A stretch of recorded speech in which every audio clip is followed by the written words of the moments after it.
Dans un autre musée, un peu moins vivant celui-là, mais qui rappelle des souvenirs de la ruralité, c'est un musée qui se trouve dans la province de Luxembourg et qu'a visité pour nous Dolores Alexandri.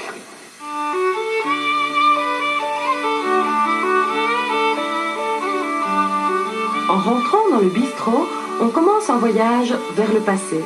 Mais pour les enfants de la ville sans aucun repère rural, il s'agit d'un autre monde, inaccessible. Rien n'est réel, c'est de la pure fiction comme la petite maison dans la prairie. Edgar Grévis, maître des lieux, essaye pourtant de leur faire partager sa passion. Un peu d'histoire. Je vais poser des questions. Vous n'allez pas répondre n'importe quoi. Jusqu'à quand c'était un café ici? Je l'ai dit. Jusqu'en 1961. Et dans le village ici, il y avait 3 cafés. Il y en avait un ici, il y en avait un plus bas, et il y avait encore un plus, un café clandestin. C'est un café, c'est une forge, et c'est aussi un restaurant.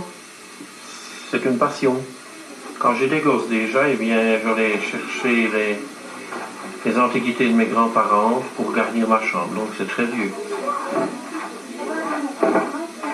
Eh bien, mon arrière-grand-père, lui, il était maître de forge à Paris.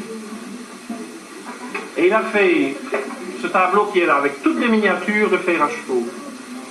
Et il a fait ça pour l'exposition universelle de 1889. La forge réveille un peu les esprits.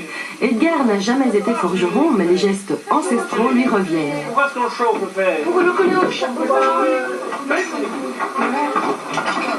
Ce sont tous des objets que j'ai récupérés un peu partout dans les environs, disons dans un rayon de 25 à 30 km.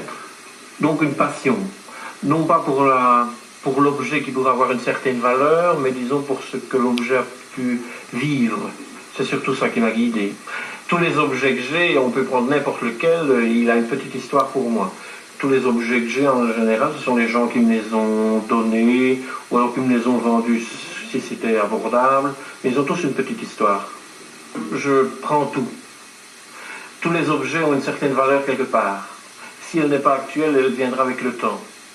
Vous avez beaucoup de charrues, beaucoup d'objets qui ont servi au travail dans les champs. Est-ce que vous y tenez particulièrement? Quelque part, oui, parce que ce sont les premiers objets que j'ai vus. Donc, je vous ai dit que mon père était forgeron.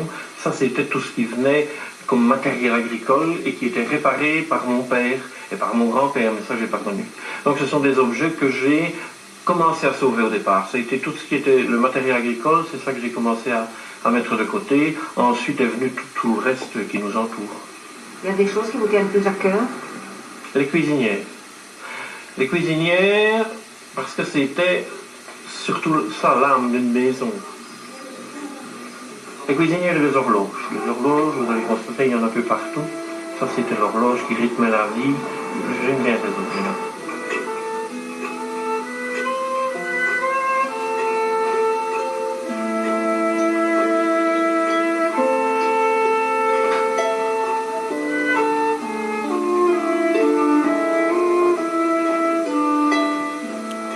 Vous allez continuer jusqu'à quand? Je ne vais pas avoir assez avec ma vie. Tant que je revienne sur Terre, je n'aurai pas fini. Encore beaucoup de boulot.